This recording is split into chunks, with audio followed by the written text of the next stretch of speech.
जय हिंद मेरे दोस्तों। आज का टॉपिक है नवोदय भाग 3 physics, pressure and force. What is pressure and मतलब प्रेशर क्या होता है, फोर्स क्या होता है, पिछले वीडियो में आपको पढ़ा दिया गया है। बस इसमें कुछ हिस्सा में आपको पढ़ाया जाएगा कि दाब किसे कहते हैं, दाब के क्या मात्रक होते हैं। दाब के कुछ मात्रक को आपको पढ़ाने के लिए बताया गया था।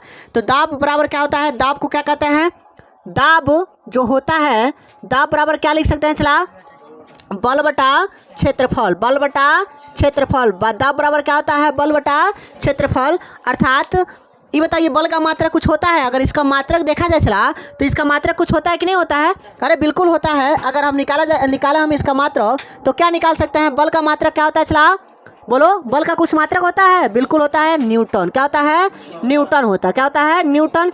और क्षेत्रफल का मात्रक क्या होता है, मीटर स्क्वायर। क्या होता है, मीटर स्क्वायर। तो इसका मात्रक क्या हो जाएगा, न्यूटन बटा मीटर स्क्वायर, न्यूटन बटा मीटर स्क्वायर। या एक और अन्य रूप में लिख सकते हैं, न्यूटन क्या लिख सकते हैं, न्यूटन गुणा मीटर पर -2।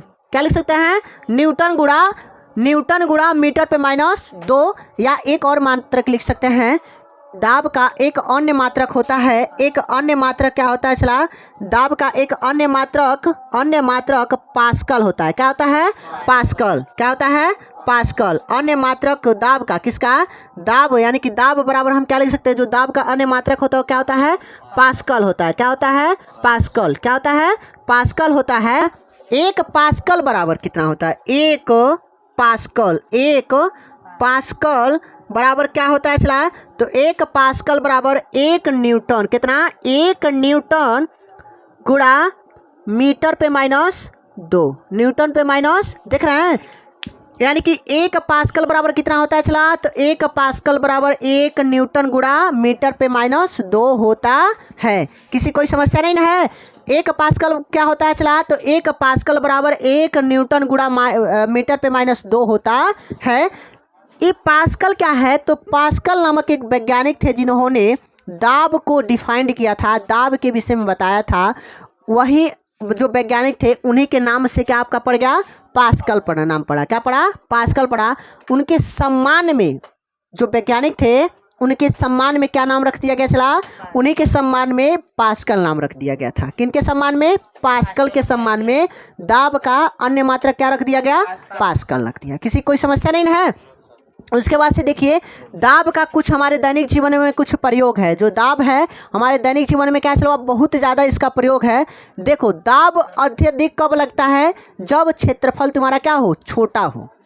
अगर अत्यधिक मात्रा में तुमको किसी चीज़ पे दाब लगाना ना चला तो उसके क्षेत्रफल को क्या कर दो, छोटा कर दो। जैसे कि ये है ना, अगर इधर से हम दाब लगा रहे हैं चलवा तो इसको जल्दी छेद नहीं पाएगा। लेकिन अगर ये खूब चोख करके ऐसे थोड़ा सा लगा दे, तनी के दाब लगाएंगे, फूट दे क्या हो जाएगा, छेद हो जाएगा। क्यों, क्योंकि हम कहें ना कि दाब अत्यधिक कब लगेगा, जब उसका क्षेत्रफल क्या हो जाएगा, चलवा कम हो जाएगा, तो उसमें बल क्या लगेगा, अधिक लगेगा। समझ रहे हो ना। तो जब दाब बढ़ाना हो तो क्षेत्रफल को क्या कर दो, कम कर दो, बल अपने आप क्या हो जाएगा, अधिक हो जाएगा। समझ रहे हो, बल बढ़ जाएगा। लेकिन जब बल को घटाना, दाब को घटाना हो तो क्षेत्रफल को क्या कर दो, बढ़ा दो, क्षेत्रफल को क्या कर दो, बढ़ा दो, दाब अपने आप क्या हो जाएगा, चलवा घट जाएगा। समझ रहे हैं ना, कोई समस्या नहीं है, एनी प्रॉब्लम, एनी स्टूडेंट, कोई दिक्कत नहीं है। चलिए, तो अब आ जाइए, इसका मतलब आपसे हम कहे थे कि क्या किया जाएगा, आपको क्वेश्चन को हल करवाया जाएगा। क्या किया जाएगा, क्वेश्चन को हल कराया जाएगा। कि क्वेश्चन को कैसे हल करेंगे आपको ये देख लिया जाए कि कैसे, हाउ टू मतलब सॉल्व एनी क्वेश्चन। इसमें देखिए, तो पहला क्वेश्चन कह रहा है कि बल का सीजीएस मात्रक क्या होता है। आपको पढ़ाया थे ना, बल का सीजीएस मात्रक क्या होता है, बल का सीजीएस मात्रक डाइन होता है। उसके बाद से वस्तु के संपर्क में आने से उत्पन्न बल क्या कहलाता है, संपर्क बल, पढ़ाए थे ना।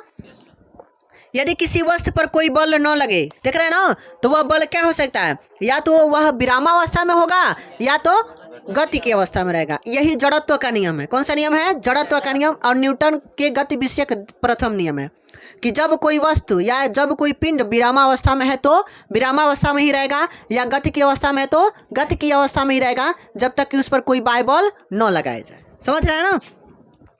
उसके बाद से आ जाएगा, कह रहा है कि चौथा क्वेश्चन है कि जब हम 1 न्यूटन का बल लगाते हैं तो लगभग कितने के बराबर होता है चलवा? वह एक एकीकृत द्रव्यमान के बराबर होता है। कोई समस्या नहीं है? जैसे दोस्तों सवाल स्क्रीन पे आपको दिखाई दे रहा होगा, कैसे इस सवाल को हल करेंगे जो स्क्रीन पे आपको दिखाई दे रहा है, बस यह जो स्क्रीन पे सवाल दिखाई दे रहा है वही बोर्ड पे हम हल करने जा रहे हैं, देखते जाइए। बस आपका दे दिया है यफ बराबर कितना दे दिया है चला? यफ का मान दे दिया है, कितना दे दिया है? तो यफ का मान दे दिया आपका 50 न्यूटन। कितना न्यूटन? 50 न्यूटन। और बोलते जाना तो और क्या क्या दे दिया आपका? एम का मान कितना दे दिया है? 10 kg। कितना kg? 10 kg। टी का मान दे दिया इसमें 2 सेकेंड। कितना सेकेंड? 2 सेकेंड। तो इसको कैसे सॉल्व करेंगे यार? यहाँ पे तो कोई डाटा ही हमको नहीं देखने को मिल रहा है, तो कैसे इसको सॉल्व करेंगे?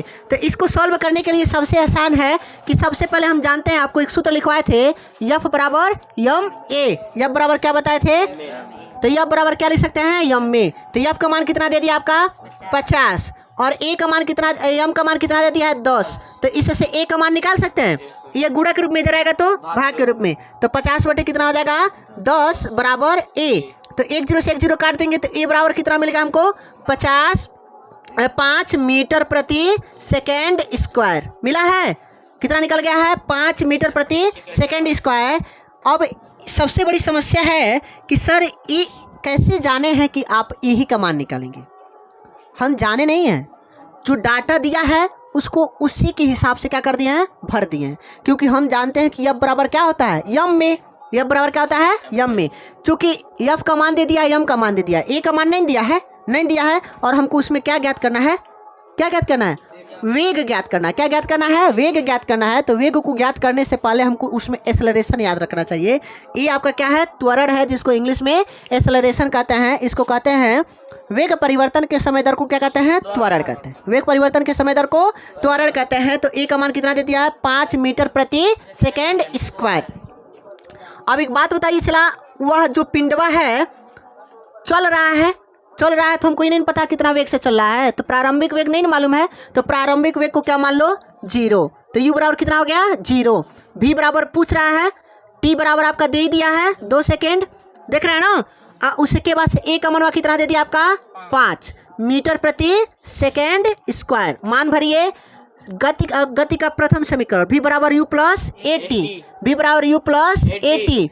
तो भी का मान रखने दीजिए, यू का मान 0 और ए का मान कितना हो जाएगा? 5 और टी का मान कितना आपका? 2 है। तो गुणा करेंगे तो भी बराबर कितना आ जाएगा? 10 मीटर प्रति सेकेंड। क्योंकि भी का मात्रा क्या होता है? मीटर प्रति सेकेंड होता है, इसलिए इसका मात्रा क्या हो जाएगा? 10 मीटर प्रति सेकेंड। मुझे उम्मीद है कि आपको सवाल पूर्ण रूप से समझ में आया होगा। पेपर में ऐसे ही आता है आपका कि मतलब तेज़ी से आपको हल करने आए, तो तेज़ी से हल करने के लिए बस ऐसे ही फार्मूला का उपयोग कर लेंगे, आपको तुरंत हल हो जाएगा। ठीक है ना? हाँ, अगर आप इससे पिछले वीडियो नहीं देखे होंगे तो भौतिक विज्ञान का भाग 1 जो मतलब बीमा और मापन है उसमें ज़रूर जाके देख लीजिएगा। वीडियो के डिस्क्रिप्शन में लिंक है, उसमें ज़रूर जाके देखें, तभी आपको इस सब पढ़ने में और आनंद आएगा, मतलब 4 चांद लग जाएगा। नेक्स्ट क्वेश्चन कह रहा है कि जब किसी वस्तु की गति त्वरित होती है तो पहला ऑप्शन, उसकी चाल में कभी कभी वृद्धि होती है, उसके वेग में वृद्धि नहीं होती है, वह सदैव पृथ्वी की ओर गति करता है, उस पर सदैव कोई बल कार्य करता है। तो उस पर क्या होता है? सदैव कोई बल कार्य करता है। बल का मात्रक क्या होता है? तो बल का मात्रक बताइए किए थे यमकेश पद्धति में, केजी मीटर प्रति सेकेंड स्क्वायर। कोई दिक्कत नहीं है। उसके बाद से एक पिंड स्थिर है, तो अगर कोई पिंड स्थिर है तो क्या उस पर कोई बल कार्य करेगा? बल तो कार्य करेगा, लेकिन उसका परिणामी बल क्या होगा? शून्य हो जाएगा। क्या हो जाएगा? शून्य हो जाएगा। तो ऑप्शन क्या हो जाएगा इसका? Option B. ऑप्शन बी क्या हो जाएगा आपका? आंसर हो जाएगा। कह रहा पहिए में बॉल बेयरिंग का काम क्या होता है? पहिया जो होता है पहिया, अरे बेयरिंग नहीं सुने? बेयरिंग वहाँ, तो उसका कार्य क्या होता है? लुढ़काना। पिंड को क्या करना? लुढ़काना। तो इसमें देखो लुढ़काने से संबंधित कोनो दिया है, गतिज घर्षण को लोटनी के घर्षण में क्या करना? बदल देना। गतिज घर्षण को कौन से बल में बदलता है? लोटनी के घर्षण में। तो ऑप्शन क्या हो जाएगा आपका? ऑप्शन बी सही हो जाएगा। करा हम मैली सड़क पर फिसल जाते हैं, इसका कारण पिछले वीडियो में आपको पढ़ाया गया है कि घर्षण को कैसे समझें। घर्षण को कैसे समझें, तो उसमें आपको बताया गया होगा कि जहाँ पर घर्षण बल को कम करना है तो सतह को क्या कर दो? चिकना कर दो। जैसे बारिश वारिश होता है तो लाला जी ने केला खाया गिरा धड़ाम वाला, सुने ना कहानियाँ, वही हाल हो जाता है।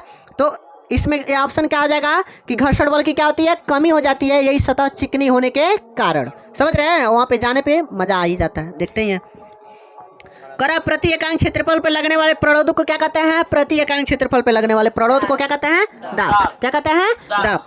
उसके बाद से आ जाएगा दाब का मात्रक क्या होता है, तो दाब का मात्रक आपको बताइए कि न्यूटन प्रति मीटर स्क्वायर, बताया ना, न्यूटन प्रति मीटर स्क्वायर। तो इसका ऑप्शन क्या हो जाएगा, डी सही हो जाएगा। करें द्रव की गहराई बढ़ने के साथ, द्रव की गहराई बढ़ने के साथ द्रव का दाब घटता है या बढ़ता है, बढ़ता है, क्योंकि आप लोग को पढ़ाए थे ना NIOT mission, national institute of ocean technology.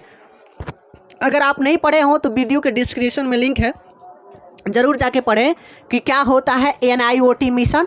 Bharat को 6000 करोड़ की लागत लगा के इस मिशन को बनाया जा रहा है। 2023 तक लगभग भारत बना भी लेगा, और यह पृथ्वी के सीधे सतह यानी कि पृथ्वी का जो मतलब समुद्र है, उस समुद्र के सीधे सतह तक वह जाएगा।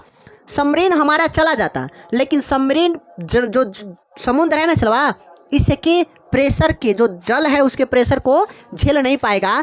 यही कारण है कि क्या हो जाएगा, वो चिपक के पुचुला हो जाएगा, चिपुरा जाएगा। समझ रहे हो ना, बस वो जल के कुछ ही नीचे तक जा सकता है। जो ही गहराई बढ़ता है दाब क्या होता है, बढ़ना शुरू हो जाता है। समझ रहे हैं ना, तो इसका ऑप्शन क्या हो जाएगा चलवा, ऑप्शन ई हो जाएगा, दाब बढ़ता है। द्रव में वह वस्तु तैरती है जिसका घनत्व क्या होता है, कम होता है, जिसका घनत्व क्या होता है, कम होता है। समझ रहे हो ना, तो वह द्रव में क्या हो जाएगा, तैरने लगेगी। द्रव जान ही रहे हो, जब घनत्व कम हो जाएगा तो आयतन क्या हो जाएगा, बढ़ जाएगा, यानी कि द्रव में क्या हो जाएगा, तैरने लगेगा। ठीक है,